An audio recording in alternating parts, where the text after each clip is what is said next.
in the autumn of 1935, when the SS Normandie departed Le Havre on her maiden voyage to New York, she carried with her not merely passengers and cargo, but the accumulated weight of an entire nation's ambition, a carefully constructed assertion of cultural supremacy rendered in steel and glass and gold, a floating monument to the belief that even as the old order crumbled across Europe, France could still produce something the world had never seen before. She was the largest, fastest, and most expensive passenger liner ever built, a vessel so extravagant in her conception and execution that her very existence seemed to defy the economic devastation of the Great Depression, and yet it was precisely because of that devastation, that collapse of certainty, that she was built at all. For in times of uncertainty, the powerful do not retreat into modesty, but rather construct ever more elaborate demonstrations of their permanence. The ship was not designed to be merely functional, nor even merely luxurious in the conventional sense, but rather to serve as a kind of secular cathedral, a space where the elite of the transatlantic world could gather in surroundings that reinforced their sense of separation from ordinary existence, their conviction that they inhabited a realm governed by different rules, different aesthetics, different possibilities. The decision to build Normandy was taken in the early years of the 1932nd, when France's position in the world was growing increasingly precarious, when the great maritime rivalry with Britain had reached a fever pitch, when national prestige was measured not in territory or military might alone, but in the symbolic achievements that declared to the world which civilization remained ascendant. The French line, Compagnie Générale Transatlantique, had long operated in the shadow of Britain's Cunard line, had watched as ships like the Mauretania and the Olympic captured the imagination of the travelling elite, and the French government, unwilling to concede superiority in any arena, committed extraordinary resources to the construction of a vessel that would surpass every competitor, not merely in size or speed, but in the ineffable quality of grandeur. The cost was almost incomprehensible, some $60 million at a time when the franc was unstable and the French economy teetering, but the investment was understood to transcend mere economics, for Normandy was intended to demonstrate that French civilization, French artistry, French engineering remained without peer, that the nation which had given the world Versailles and the Louvre could still produce wonders that would humble all rivals. The ship that emerged from the yards at Saint-Nazaire was unlike anything that had come before, 1,029 feet in length, nearly 84,000 gross tons, a leviathan whose scale seemed to violate the natural order, whose bow rose like the prow of some mythical vessel from an age when men still built monuments that aspired to immortality. But it was not her size alone that commanded attention, for the ocean had seen large ships before, nor even her speed, though she would capture the blue riband for the fastest Atlantic crossing on her very first voyage, completing the journey from Bishop Rock to Ambrose Light in just over 4 days, at an average speed exceeding 30 knots, a record that astonished maritime engineers and confirmed French technical prowess. What truly distinguished Normandy, what made her an object of fascination and desire among those who could afford her first-class accommodations, was the totality of her aesthetic vision, the way in which every surface, every space,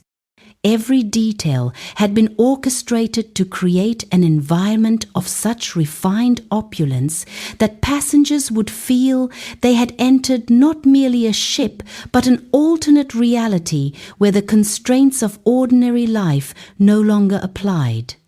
The interiors of SS Normandie represented the pinnacle of Art Deco design, that sleek, geometric, unashamedly luxurious style that had emerged in Paris in the 1920s and come to define the aesthetic aspirations of the interwar elite. The first-class dining room, the Grande Salle à Manger, was perhaps the most spectacular public space ever created aboard a ship, longer than the Hall of Mirrors at Versailles, rising 3 decks in height, illuminated by vast columns of Lalique glass that transformed electric light into something ethereal and otherworldly. The walls adorned with gilded bas-reliefs depicting maritime scenes, the whole designed to accommodate 700 diners in surroundings that made even the grandest hotel restaurants seem provincial by comparison. Here, beneath ceilings, painted to suggest infinite space, the wealthiest passengers on earth would gather each evening in formal dress, served by waiters trained in the finest traditions of French haute cuisine. The tables set with Christoffel, silver and Limoges porcelain, the wine cellars stocked with vintages that predated the Revolution, every meal a performance of refinement that reinforced the social hierarchies which the ship itself embodied. But the dining room was merely one element in a vast constellation of luxury. For Normandy contained a smoking room panelled in lacquered wood and tooled leather, a grand salon whose dimensions rivaled those of a metropolitan theatre, a winter garden where passengers could stroll among exotic plants beneath a glass ceiling that flooded the space with natural light, a chapel, a shooting gallery, a gymnasium equipped with the most modern apparatus, even a swimming pool tiled in Algerian marble and surrounded by columns that evoked ancient Roman baths. The first-class cabins, of which there were more than 300, were not merely rooms but private apartments, many designed by France's most celebrated decorators, each one different, some executed in the spare elegance of the modern style, others channeling the ornate traditions of French provincial design, all of them equipped with private bathrooms finished in marble and gold fixtures, telephones that connected to an onboard exchange, climate control that maintained perfect temperature regardless of weather, beds draped in silk and wool, furniture that would not have seemed out of place in the apartments overlooking the Champs-Élysées. To occupy one of these spaces, to move through these rooms and corridors and public halls,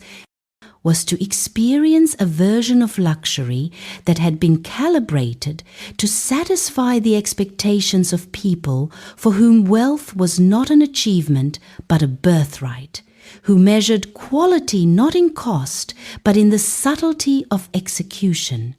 the refinement of detail, the assurance that every element had been considered and perfected. The passenger list of SS Normandie read like a directory of transatlantic power, a constantly shifting population of industrialists and bankers, film stars and socialites, diplomats and aristocrats, all of whom understood that the ship was not merely a means of transportation, but a social arena where reputations were made and unmade, where business was conducted over cognac in the smoking room, where marriages were arranged and fortunes consolidated in conversations that never appeared in any official record. The Rothschilds sailed on Normandy, as did the Vanderbilts and the Astors.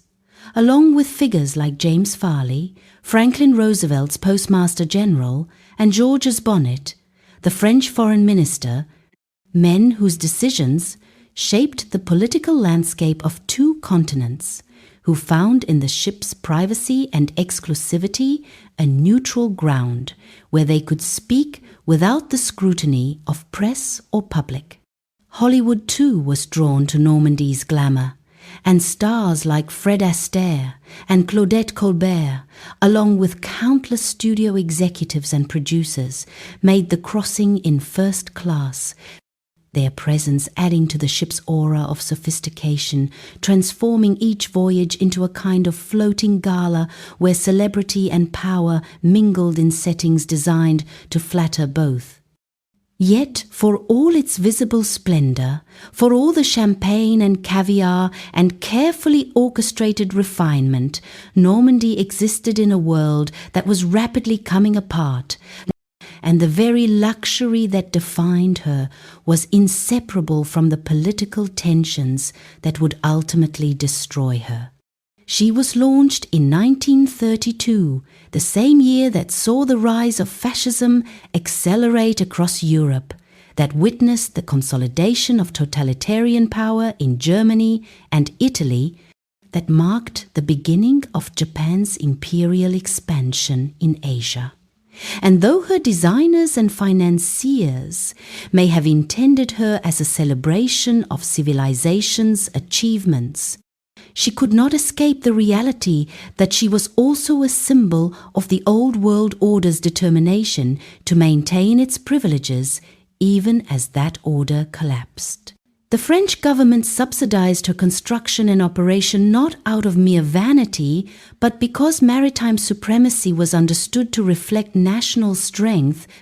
because the ability to move the elite swiftly and luxuriously across the Atlantic was a form of power projection, because in the calculus of international prestige, a ship like Normandy was worth more than a dozen battleships.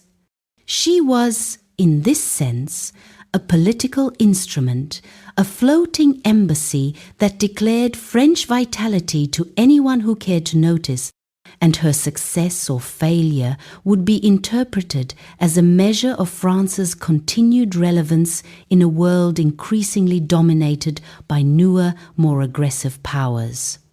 For 4 years, from 1935 until 1939, Normandy reigned supreme on the North Atlantic, her sailings reported in newspapers on both sides of the ocean,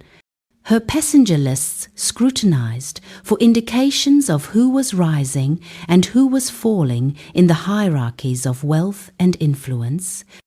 her technical achievements celebrated as proof that French engineering could compete with British and German rivals, her aesthetic refinement held up as evidence of French cultural superiority.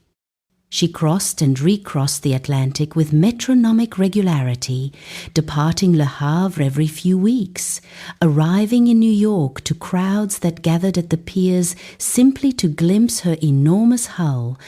her 3 massive funnels painted in the French line's distinctive red and black, her superstructure gleaming in the sun, a sight so imposing that it seemed to compress the scale of everything around her.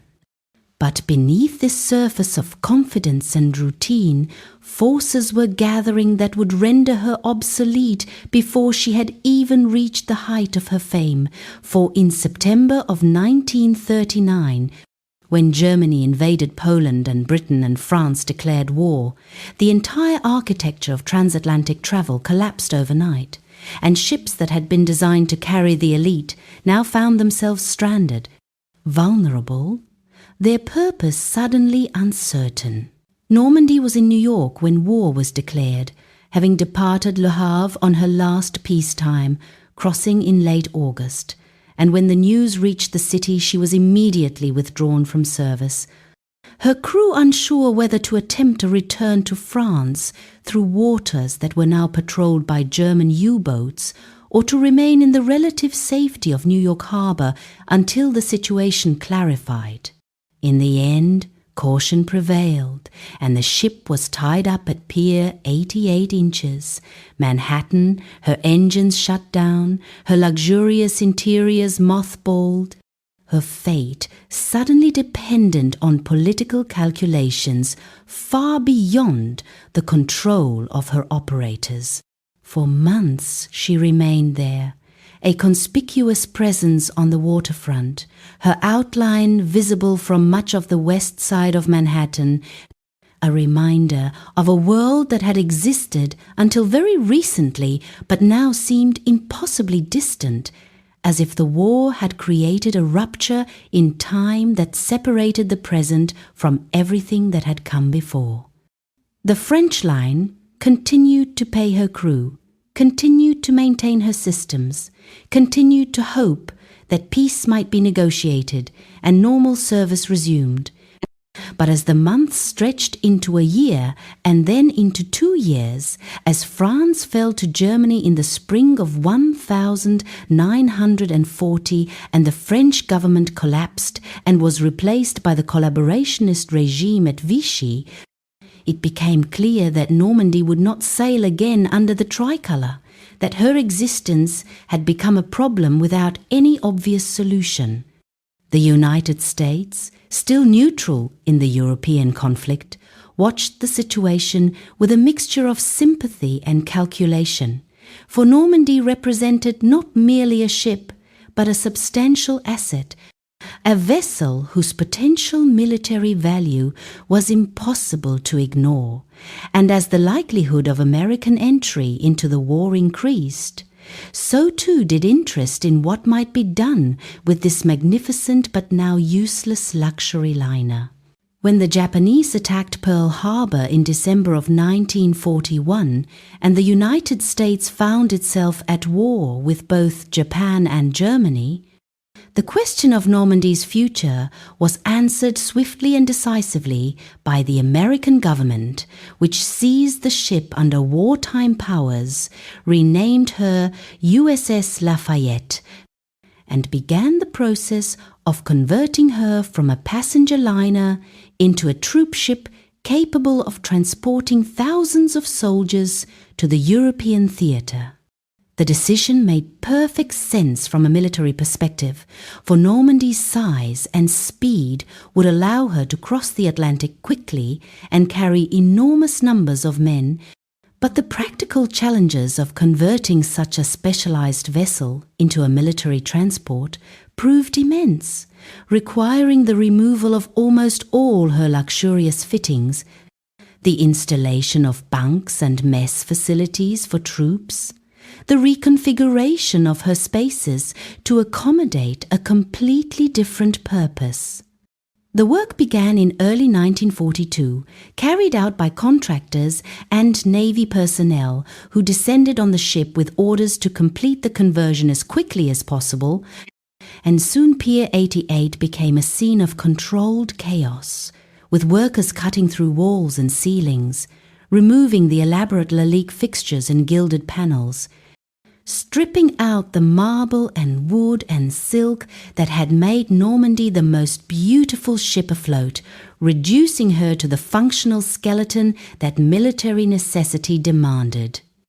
There was something profoundly melancholy about this transformation, about watching the accumulated artistry of hundreds of craftsmen dismantled and discarded, about seeing spaces that had been designed to inspire awe, reduced to utilitarian anonymity. But war has never respected beauty, and in the winter of 1942 there was no time for sentiment, no room for preserving what had been created in a different age for a different purpose.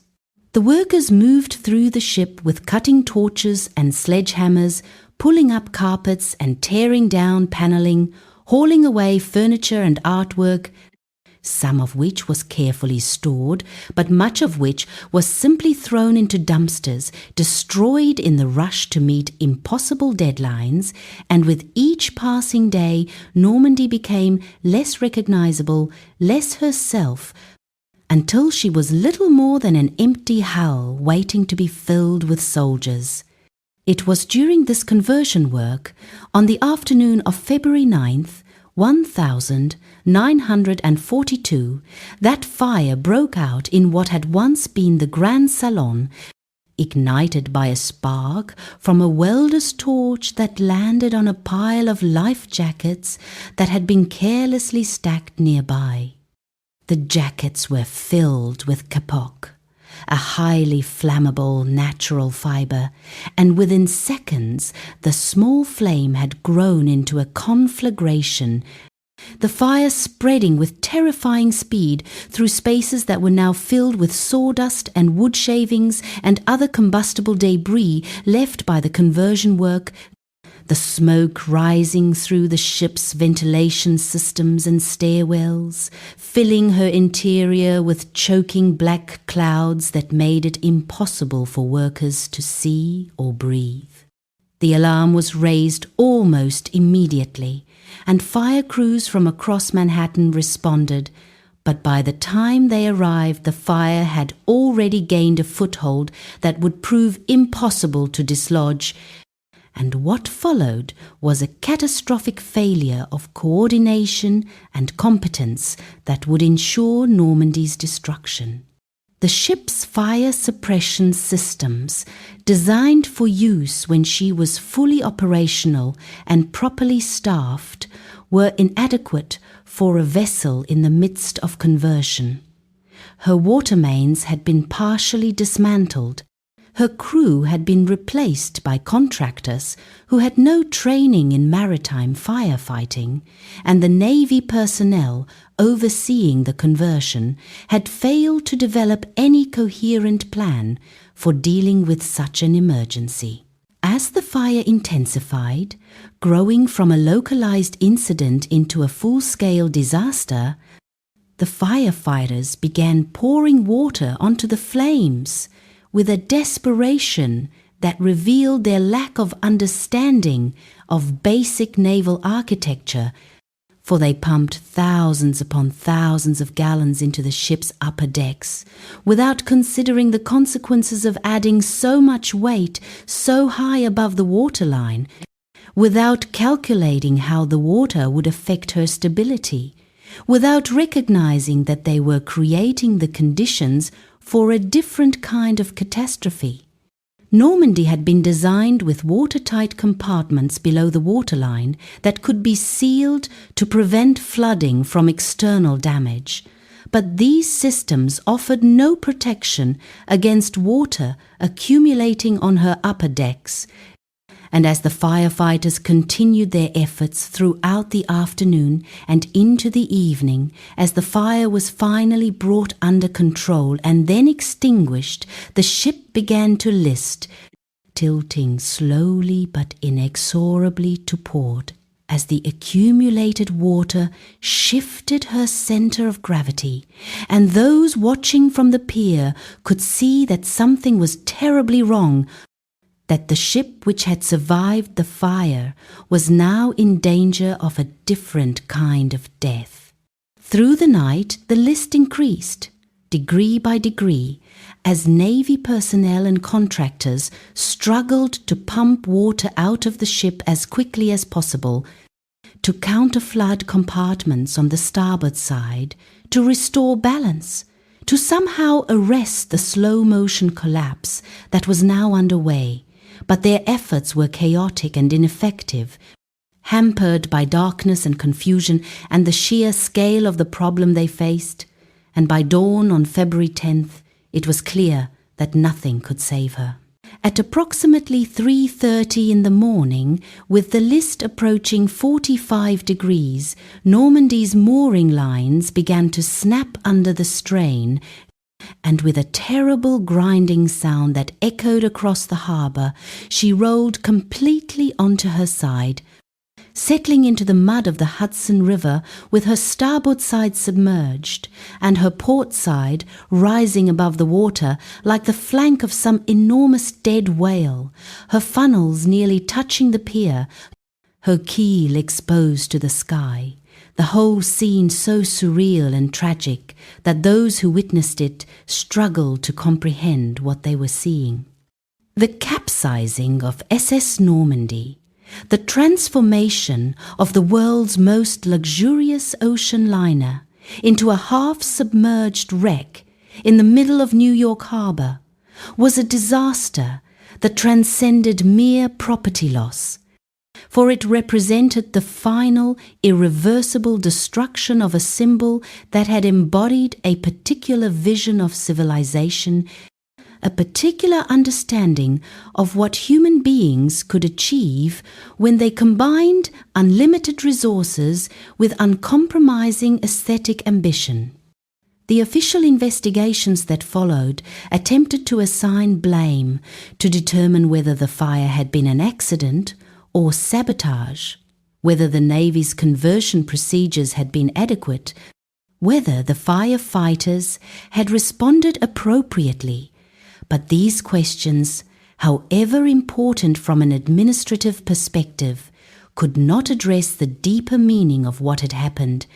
could not explain why such a magnificent creation had been allowed to perish, not in the violence of combat or the fury of a storm, but through a combination of carelessness and incompetence and sheer bad luck. There were theories, of course, whispers of German sabotage, suggestions that the fire had been deliberately set by agents seeking to deny the Allies a valuable troopship, but no evidence was ever produced to support these claims, and the official verdict remained that the fire had been accidental, a tragic but preventable incident that had spiraled out of control because the systems and personnel needed to contain it had not been in place. For more than a year, Normandy lay on her side in the Hudson, a grotesque monument to failure visible to millions of New Yorkers, her hulk a constant reminder of how quickly the mighty could fall, how thoroughly the past could be erased. And there were numerous proposals for how she might be salvaged, raised, restored, returned to service in some form. But each plan proved more expensive and impractical than the last, and gradually it became clear that the ship which had cost $60 million to build would never sail again. The salvage operation that eventually succeeded in raising her hull, completed in the autumn of 1943, was an engineering triumph in its own right, requiring the careful removal of accumulated mud and debris from inside her compartments, the sealing of damaged sections, the use of compressed air to create buoyancy, the coordination of dozens of pumps and winches and cranes, and when she finally rose from the water, she was immediately towed to a Brooklyn shipyard where her fate would be decided. The Navy considered converting her into an aircraft carrier, examined plans to rebuild her as a hospital ship, studied proposals to restore her as a troop ship, but every analysis reached the same conclusion: that the cost and time required to make her seaworthy again far exceeded her potential value, that the resources needed for her reconstruction could be better spent building new vessels designed for modern warfare, that Normandy, for all her past glory, had become obsolete. In October of 1945, with the war in Europe concluded and victory over Japan secured, the United States government declared the former SS Normandie to be surplus to requirements and authorized her sale for scrap, and within weeks she had been purchased by a demolition company for less than $200,000, a price that barely covered the cost of towing her to the breaking yards, a fraction of what she had cost to build, a humiliation that would have been unthinkable a decade earlier. The work of dismantling her began almost immediately, carried out not with any sense of reverence or historical preservation, but with the brutal efficiency of an industry that measured value in tons of steel and brass and copper, that saw in Normandy not a masterpiece of design, but simply raw materials to be extracted and sold. And over the following months, her hull was cut apart, her engines removed, her fittings and fixtures salvaged or discarded, her identity systematically erased until there was nothing left but memories and photographs and a few scattered artifacts that had been saved by those who recognized that something irreplaceable was being lost. Some elements of Normandie's interiors did survive, preserved through the efforts of collectors and institutions who understood their cultural and historical significance, and today one can find fragments of her glory scattered across museums and private collections. A Lalique panel here, a section of decorative metalwork there, even some of the furniture from the first-class cabins, each piece a tangible connection to a world that existed only briefly before being swept away by forces that cared nothing for beauty or craftsmanship or the dreams of those who had created her. The Grande Salle à Manger's entrance doors found their way to a church in Florida, where they now serve a very different congregation, while various decorative elements were incorporated into buildings across America. Anonymous fragments of a ship that once represented the pinnacle of human achievement in maritime design, now reduced to curiosities whose origins are often forgotten or misunderstood by those who encounter them. The dining room's Lalique fixtures, those extraordinary columns of glass that had transformed electric light into something transcendent, were destroyed during the salvage operation, shattered beyond repair, their loss emblematic of how thoroughly Normandie's aesthetic vision had been obliterated, how completely the world had moved on from the values and priorities that had made such extravagance seem not merely acceptable but necessary. In the decades that followed her destruction, SS Normandie faded from public consciousness with a speed that would have astonished those who had known her at the height of her fame, for she had been replaced almost immediately by new ships, new symbols, new objects of fascination, and the peculiar circumstances of her end made her an uncomfortable subject, a reminder of waste and failure, at a time when Americans preferred to celebrate victory and look toward the future rather than dwell on what had been lost. The French, for their part, had their own reasons to forget Normandy, for she represented an era of national confidence and cultural supremacy that seemed impossibly distant in the aftermath of occupation and collaboration, and there was little appetite for revisiting a symbol that now carried associations of defeat and decline. The great transatlantic liners that came after the war, ships like the United States and the Queen Elizabeth, inherited Normandie's mantle but not her spirit, for they were built in a different age with different priorities, and though they were impressive in their own right, they lacked the uncompromising commitment to luxury and artistry that had made Normandie unique, the sense that she existed not to serve a market but to embody an ideal.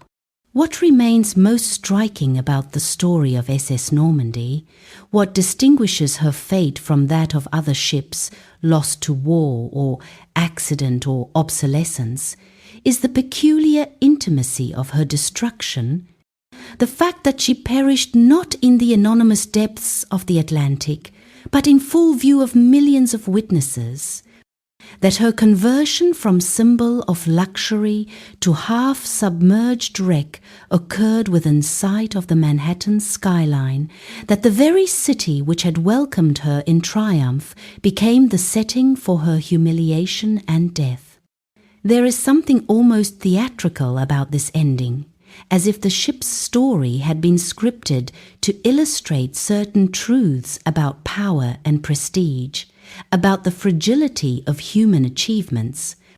about the way in which objects that seem permanent and indestructible can be undone by the most mundane failures of planning and execution. Normandy did not sink in a storm, did not go down fighting U-boats, did not even fall victim to deliberate sabotage, but rather succumbed to a welding accident and the incompetent response that followed, a sequence of events so prosaic, so anticlimactic, that it seems to mock the grandeur of everything she had represented. And yet perhaps this ending was more appropriate than it might appear, for Normandy had always been a kind of fiction, a carefully constructed illusion that depended on the willingness of passengers and observers to believe that the world she represented was stable and enduring, that the hierarchies she embodied were natural and inevitable, that luxury and refinement could exist in a realm apart from the political and economic forces that shaped ordinary existence. The fire that destroyed her, the water that capsized her, the bureaucratic failures that sealed her fate, all of these simply revealed what had always been true, that the ship was vulnerable, that her beauty was no protection against circumstance, that the same industrial civilization that had built her could unmake her with equal ease, and that the elite who had sailed on her possessed no special immunity to the chaos and violence of the age. The Rothschilds and Vanderbilts, who had crossed the Atlantic in her first-class cabins, had believed themselves to be passengers on a vessel that transcended the ordinary concerns of maritime travel, that existed in some elevated sphere where danger and discomfort could not intrude, but they had been mistaken, for Normandy had been subject to the same laws of physics and politics as every other ship, and when those laws asserted themselves, the illusion collapsed and the truth became undeniable. In the end, what Normandy represented was not merely luxury, but a particular vision of how luxury should function, as a marker of distinction, as a performance of superiority, as a way of maintaining boundaries between those who belonged to the elite and those who did not. And her destruction marked not simply the loss of a beautiful ship, but the beginning of the end for that entire system of values and assumptions. The world that emerged from the Second World War had little patience for the kind of overt class stratification that Normandy had embodied, for the rigid hierarchies that had seemed natural to the elite of the 1,932nd, and while wealth and privilege certainly did not disappear, they began to express themselves in different ways, through different channels, with greater subtlety and less ostentatious display. The great transatlantic liners that survived the war continued to operate for another 2 decades, but they did so in an increasingly democratic manner, with smaller disparities between first class and tourist class, with amenities and services that reflected changing social expectations, and by the time jet aircraft made ocean liners obsolete in the 1,960 the vision of travel that Normandy had represented was already a relic, incomprehensible to a generation that had grown up in a very different world. Today, more than 80 years after her destruction, SS Normandie exists primarily in archives and memories, in the photographs and films that captured her brief moment of glory, in the scattered artifacts that found their way into museums and private collections, in the stories told by the few remaining people who sailed on her or witnessed her demise, and in the imagination of those who recognize that she represented something unique and irreplaceable in the history of maritime design and the culture of luxury. She has become, in a sense, the perfect symbol for a channel called luxury in shadow, for she embodies both the allure and the vulnerability of extreme wealth, both the aesthetic achievements that unlimited resources can produce and the ultimate futility of trying to insulate oneself from historical forces through the accumulation of beautiful things. Her story resonates, not because it is unique, but precisely because it is emblematic, because it illustrates patterns that recur throughout history, the way in which power and privilege construct elaborate monuments to their own permanence, only to watch those monuments collapse when circumstances change, the way in which luxury becomes a kind of blindness, a refusal to acknowledge that beauty and refinement offer no protection against the chaos of existence. The fire that consumed Normandy, the water that capsized her, the bureaucratic indifference that condemned her to the breaker's yard, these were not aberrations but revelations. Moments when the machinery of history stripped away the illusions that had sustained her and exposed the fragility that had always existed beneath her gilded surface. And if there is a lesson to be drawn from her fate, it is perhaps that the most elaborate expressions of human creativity and ambition are also the most precarious, that what appears solid and permanent is always vulnerable to forces that respect neither beauty nor power nor the intentions of those who create. Normandy was designed to be immortal, to outlast the civilization that created her, to serve as a floating monument to French genius and the superiority of European culture, but she barely outlived the decade in which she was launched.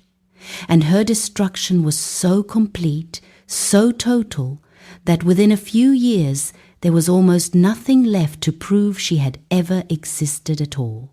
Yet she did exist, and for those few years when she sailed the Atlantic, she represented the absolute pinnacle of what luxury meant in her era.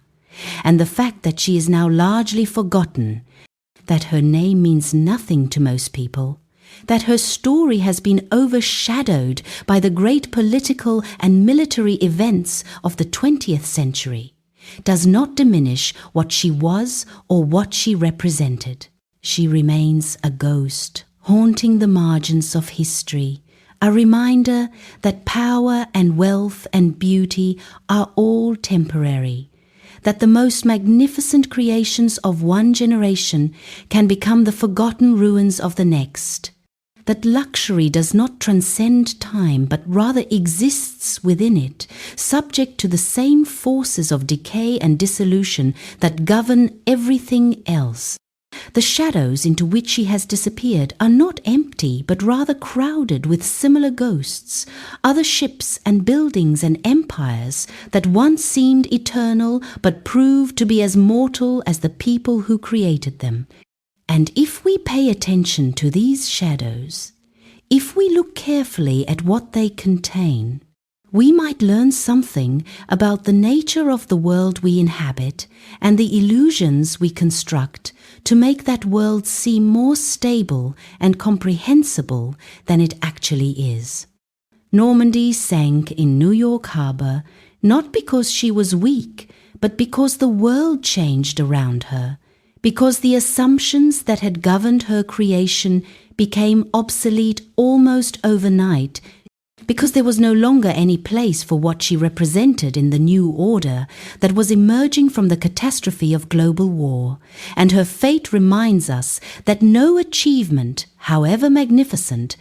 however carefully planned and executed, can protect itself against the inexorable movement of history. She was built to carry the elite across the Atlantic in surroundings that would reinforce their sense of superiority and permanence. But in the end, she carried them nowhere, and the luxury that had once seemed so important,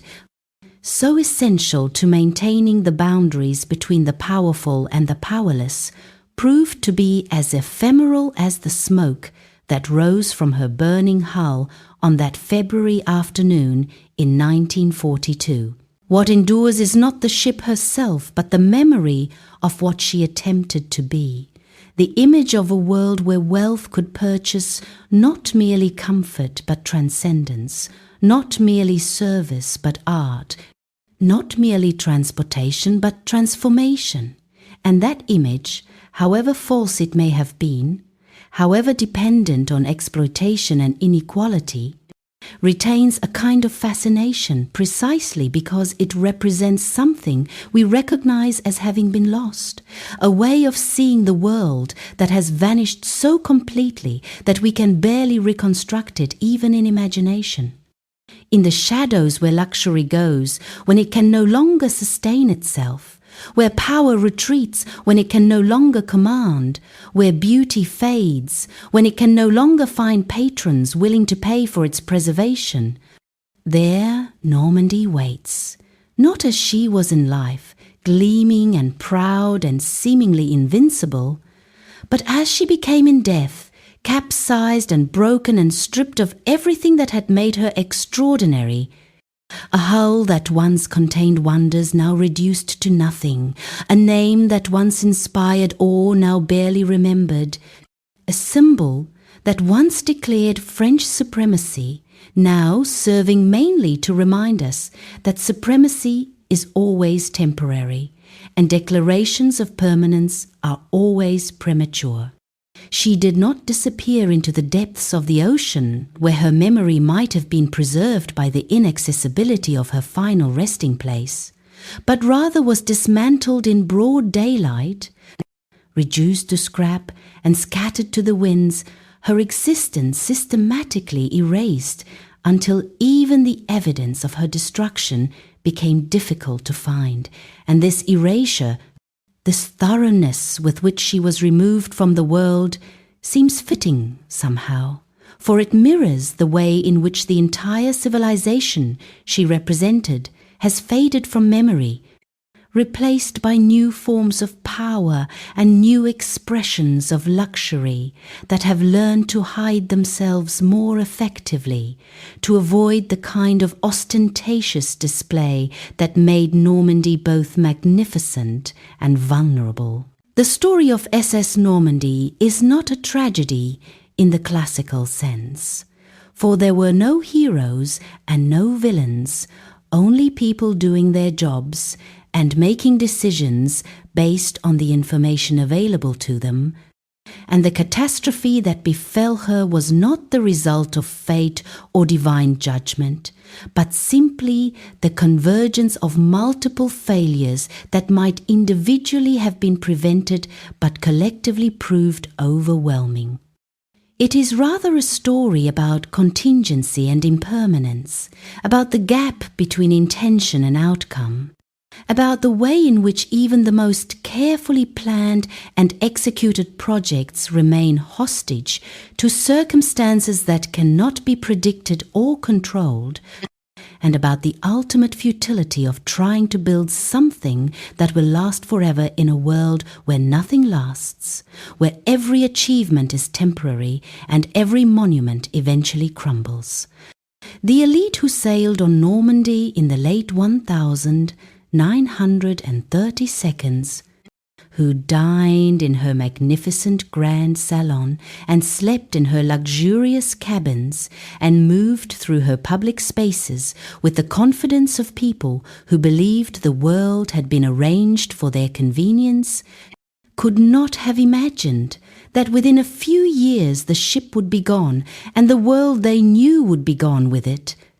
that the war they feared would transform not merely political boundaries, but the entire structure of international society, that the luxury they enjoyed would come to seem not merely excessive, but obscene to the generations that followed. And yet, perhaps they sensed something, perhaps they understood at some level that they were living in a moment that could not last, that the extreme refinement and exclusivity of vessels like Normandy represented not the future, but the final flowering of a dying system. And perhaps this knowledge, this awareness of fragility, contributed to the particular intensity with which they pursued pleasure and distinction, the way in which they transformed every crossing into a kind of ritual, a performance of sophistication that asserted their superiority, even as the foundations of that superiority were eroding beneath them. The photographs that survive from Normandie's brief career show passengers who appear supremely confident, men in evening dress and women in gowns, standing in settings of extraordinary beauty. But if one looks closely at these images, there is sometimes a quality of defiance in their poses, as if they knew they were being watched, not merely by their contemporaries, but by future generations who would judge them. And they were determined to present themselves in the best possible light, to demonstrate that they had lived well, even if they could not live forever. The fire that destroyed Normandy burned for less than a day, but in that brief time it consumed not merely a ship, but an entire vision of what the modern world might become. A vision in which technology and artistry would combine to create environments of unprecedented luxury, in which the elite would move through spaces designed specifically for their pleasure and convenience, in which the ordinary constraints of existence would be suspended through the application of unlimited resources and uncompromising aesthetic ambition. That vision did not die with Normandy, for it has been reborn countless times in different forms, in private jets and super yachts, in exclusive resorts and luxury developments, in all the ways that wealth continues to purchase separation from common experience, but it has never again been expressed with quite the same confidence or grandeur, never again taken such a pure and uncompromising form, for the world has learned to be suspicious of such displays, to recognize them as provocations rather than celebrations, to understand that extreme luxury always exists in relationship to extreme deprivation, and that the connection between the two is not accidental but structural. Normandy represented the moment just before that understanding became widespread, the last time it was possible to build something so extravagant without irony or apology, without the need to justify expenditure through appeals to economic stimulus or technological innovation or any of the other rationales that luxury now employs to defend itself against criticism. She was built simply because France wanted to prove it could build the finest ship in the world, because national pride demanded a vessel that would surpass all competitors,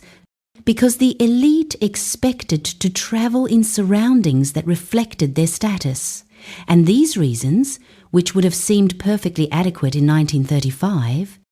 became increasingly difficult to articulate as the century progressed and the political consensus shifted toward more egalitarian values.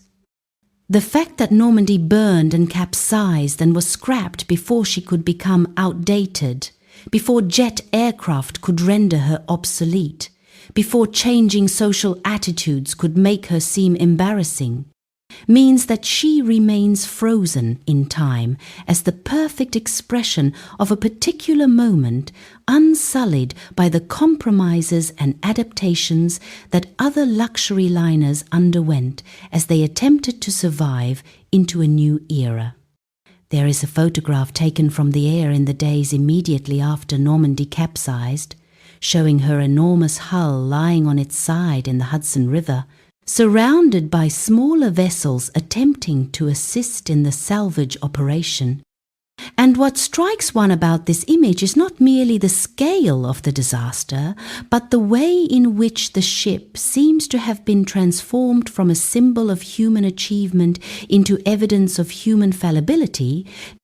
her graceful lines now contorted into an unnatural position, her sleek profile reduced to a geometric problem, a mass of steel and rivets that had somehow failed to maintain its intended orientation. The photograph circulated widely at the time, appearing in newspapers across America and Europe, and it served as a kind of visual sermon about the dangers of hubris, the folly of placing too much faith in material objects, the inevitability of decline and fall. But what these interpretations missed was the extent to which Normandy's destruction was not exceptional but typical, not a unique catastrophe, but an example of a pattern that repeats endlessly throughout history, the way in which civilizations build monuments to their own greatness and then watch those monuments crumble as circumstances change and priorities shift and the resources needed to maintain them are diverted to more urgent concerns. The salvage of Normandy's hull, completed in the autumn of 1943, was celebrated as a triumph of American engineering and determination. Proof that even the most daunting technical challenges could be overcome through the application of expertise and effort. But this narrative of success concealed the more troubling reality that the ship being raised from the Hudson was no longer Normandy in any meaningful sense, that what emerged from the water was merely a shell, a hulk that bore the same dimensions as the vessel that had capsized, but lacked everything that had made her significant. The Art Deco interiors that had defined her character were gone, destroyed by fire, or removed during the conversion work, or damaged beyond repair by months of submersion, and what remained was functionally indistinguishable from any other large hull, anonymous and generic,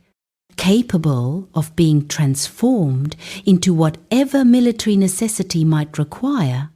but incapable of recovering the identity that had been lost. The Navy's decision to scrap her rather than attempt reconstruction acknowledged this reality, recognized that there was no point in trying to resurrect something that had already died, that the resources needed to rebuild Normandy would be better spent creating new vessels designed for the present, rather than attempting to recreate a past that could never be recovered. In the years immediately following the war, when the full extent of the devastation across Europe became apparent,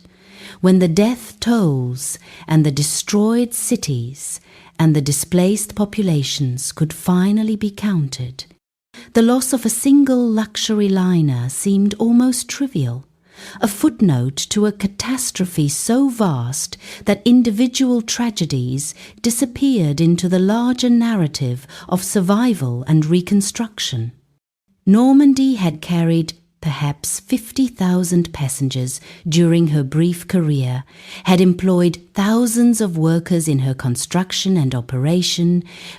had represented an investment of capital and artistry that seemed enormous in peacetime but negligible compared to the cost of the war, and in the calculus of what mattered she simply did not register, was forgotten almost as soon as she disappeared, her story displaced by more urgent concerns and more pressing questions about how to rebuild a shattered world. The French line eventually commissioned a new flagship, the SS France, launched in 1960, a ship that inherited Normandy's route and some of her ambition, but none of her extravagance, a more modest vessel, designed for an age that had learned to be wary of excess. And this new ship served adequately for a decade before she too became obsolete, unable to compete with aircraft that could cross the Atlantic in hours rather than days, eventually sold for scrap like her predecessor, completing the cycle of creation and destruction that seems to govern all human endeavors. What we have lost in losing Normandy is not merely a ship but a way of thinking about luxury, a conviction that the creation of beautiful things was itself a worthy goal, that the pursuit of aesthetic perfection required no justification beyond the pleasure it provided to those fortunate enough to experience it, that wealth should be celebrated rather than concealed, that distinction should be visible rather than subtle, that the elite had not merely the right, but the obligation to surround themselves with the finest that human civilization could produce. This conviction, which seems almost alien from the perspective of the early 21st century, when luxury brands emphasize discretion and sustainability and social responsibility, when wealth increasingly expresses itself through experiences rather than objects, when conspicuous consumption is understood to be vulgar rather than admirable, was fundamental to the world that created Normandy, and its disappearance represents a profound shift in values that extends far beyond questions of maritime design or transatlantic travel. The ship was built at a moment when it was still possible to believe that class hierarchies were natural and inevitable, that some people deserved luxury because they were inherently superior to others, that the elite performed a kind of cultural service by patronizing artists and craftsmen, and thereby creating objects that enriched civilization even if they were accessible only to a tiny minority. These beliefs, which now seem obviously wrong to most people in the democratic societies of the West, were not marginal or contested in the 1930 seconds, but rather represented the mainstream consensus among those who possessed wealth and power, and Normandy embodied them so completely, expressed them so clearly through every aspect of her design and operation, that her destruction can be read as symbolizing their defeat, the moment when the old order recognized, however reluctantly, that it could no longer maintain the world it had created. The war that made Normandy obsolete also made the social system she represented untenable,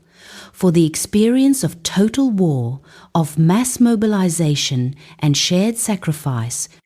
of rationing and conscription and the blurring of class boundaries in the face of common danger created expectations and demands that could not be contained within the pre-war framework,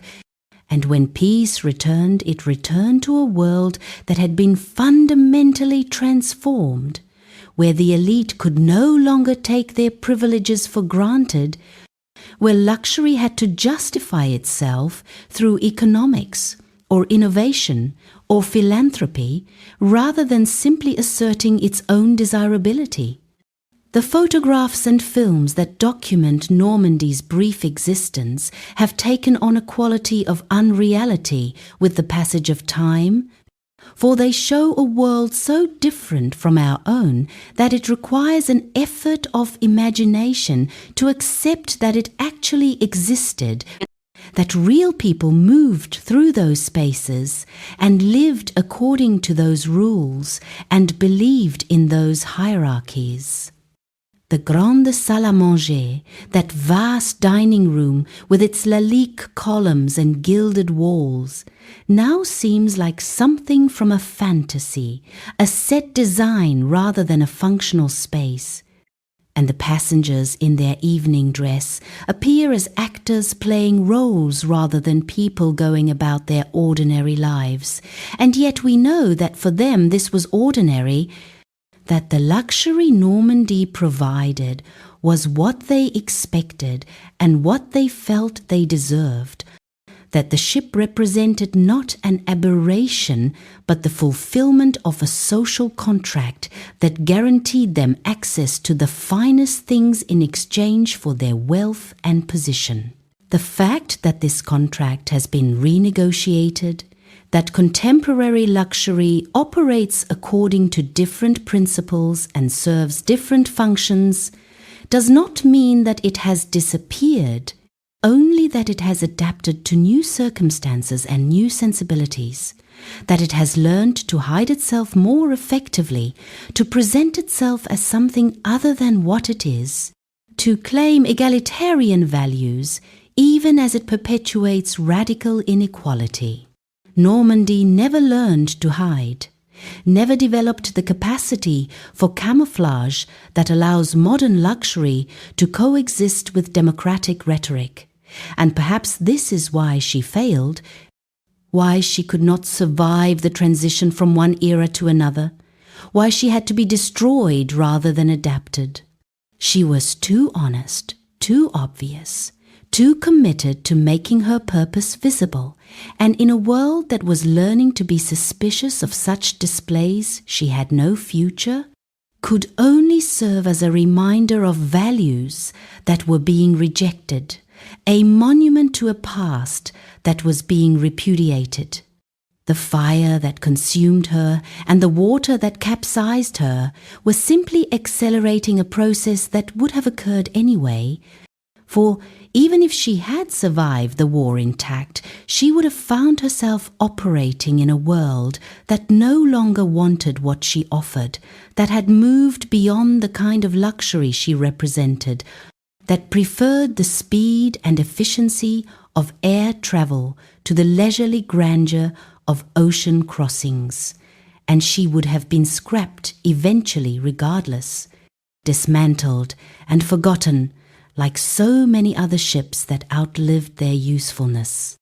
But by dying when she did, by burning and capsizing in such a dramatic and public fashion, Normandy ensured that she would be remembered, that her story would endure even as the physical evidence of her existence disappeared, that she would become a symbol of something larger than herself, a way of thinking about luxury and power and the relationship between them, a cautionary tale about the dangers of arrogance and the inevitability of decline. She achieved in death what she could never have achieved in life, which was to transcend her immediate purpose and become a vessel for meaning, a narrative that could be interpreted and reinterpreted by successive generations, each finding in her story confirmation of whatever lesson they needed to learn. For some, she represents the waste and extravagance of the old elite, their willful blindness to the suffering around them, their determination to maintain their privileges even as the world collapsed, while for others, she symbolizes the loss of craftsmanship and artistry, the decline of standards, the replacement of beauty with utility and excellence with adequacy, and both of these readings contain elements of truth even though they contradict each other, for Normandy was complex enough, embodied enough contradictions to support multiple interpretations without being exhausted by any of them. What cannot be disputed is that she was magnificent, that the people who designed and built her created something that had never existed before and has never existed since, that for a brief moment in the mid-1930 seconds, the accumulated resources of a major European power were devoted to the construction of an object whose sole purpose was to transport wealthy passengers across the Atlantic, surroundings of unprecedented luxury, and that this object succeeded brilliantly in its purpose, even as it failed to outlive the decade in which it was created. The men who conceived Normandy, the engineers and designers and craftsmen who brought her into being, the financiers and politicians who funded her construction, all believed they were building something that would endure for generations, that would serve as a permanent testament to French civilization and French genius. But they were mistaken, for they could not foresee the war that would render her obsolete, could not imagine the fire that would destroy her, could not anticipate the changing values that would make her seem not admirable but embarrassing to the generations that followed. Their failure was not a failure of execution, but a failure of imagination, an inability to recognize that the world they knew was ending, that the assumptions that governed their decisions would not survive into the future, that the luxury they celebrated would come to be seen as evidence of moral failure rather than cultural achievement. And yet, perhaps, they should not be judged too harshly for this failure, for it is the rare individual who can see beyond the horizon of their own time, who can recognize that the present is temporary and the future will be radically different, who can build with the understanding that nothing lasts and everything changes.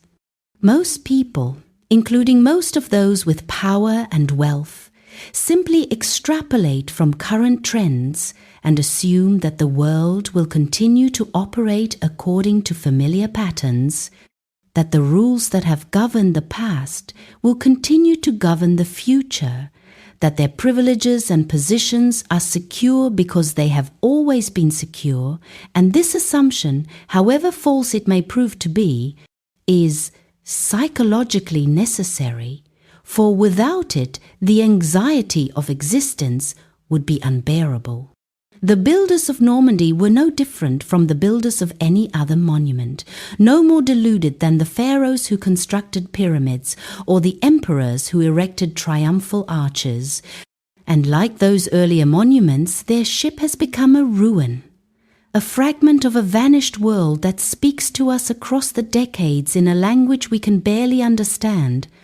telling us things about power and beauty and impermanence that we would prefer not to hear. In the end, perhaps the most fitting memorial to SS Normandie is not any physical artifact or historical marker, but simply the memory of what she represented,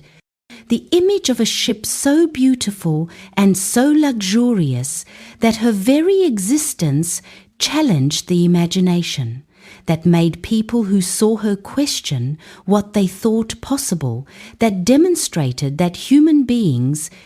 given sufficient resources and sufficient will, could create wonders that justified the effort and expense required to bring them into being. This memory has faded with time, has been displaced by more recent wonders and more urgent concerns, but it has not entirely disappeared, and for those who care about such things, who believe that beauty matters and that luxury, however problematic, represents something more than mere self-indulgence, Normandie remains a touchstone,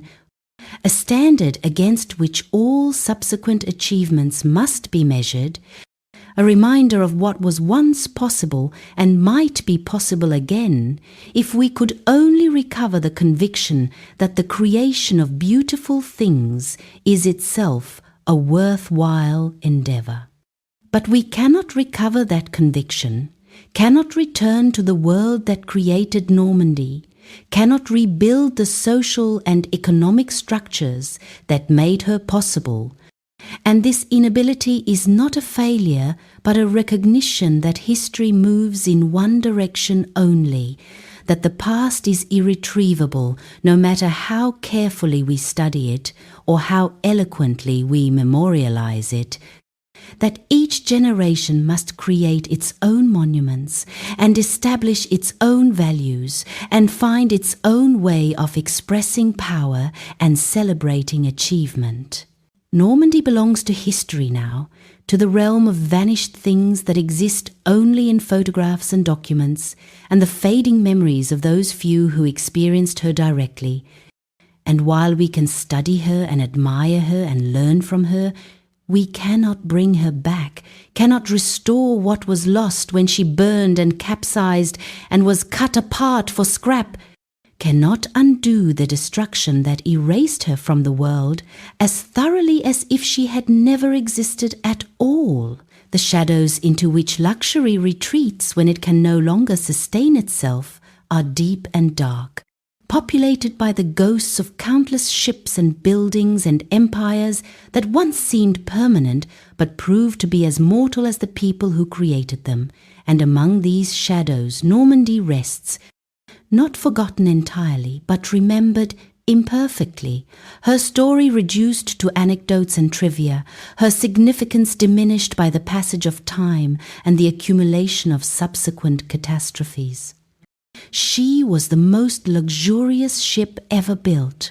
the fastest liner to cross the Atlantic, the supreme achievement of Art Deco design, and she burned in New York Harbor and capsized and was scrapped and left almost no trace.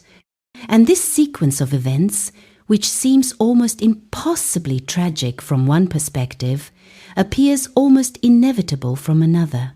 For luxury has always been vulnerable, power has always been temporary,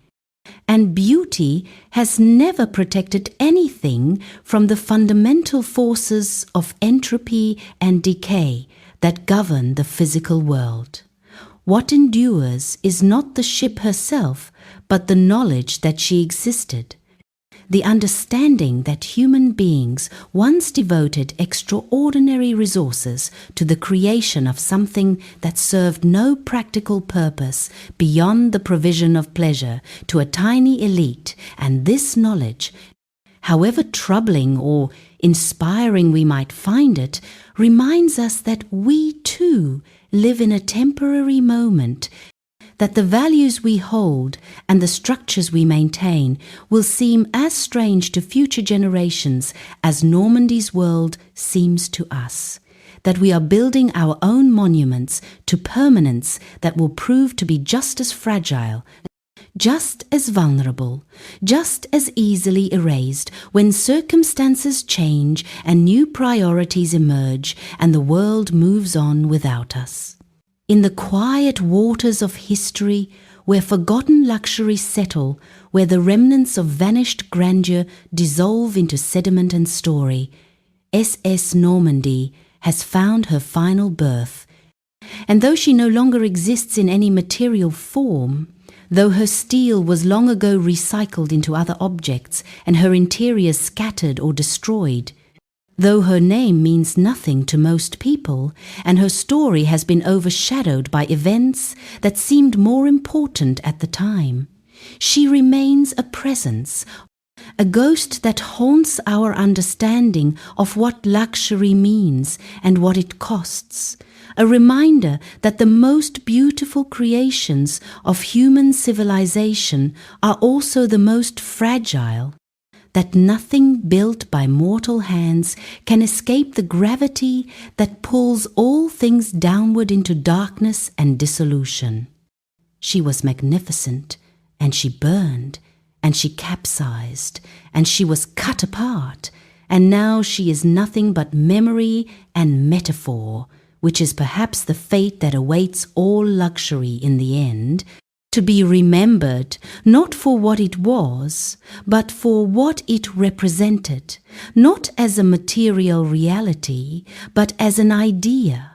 a dream of perfection that could never be sustained, a vision of permanence that was always an illusion, a palace built on water that could only sink into the shadows where all such palaces eventually go.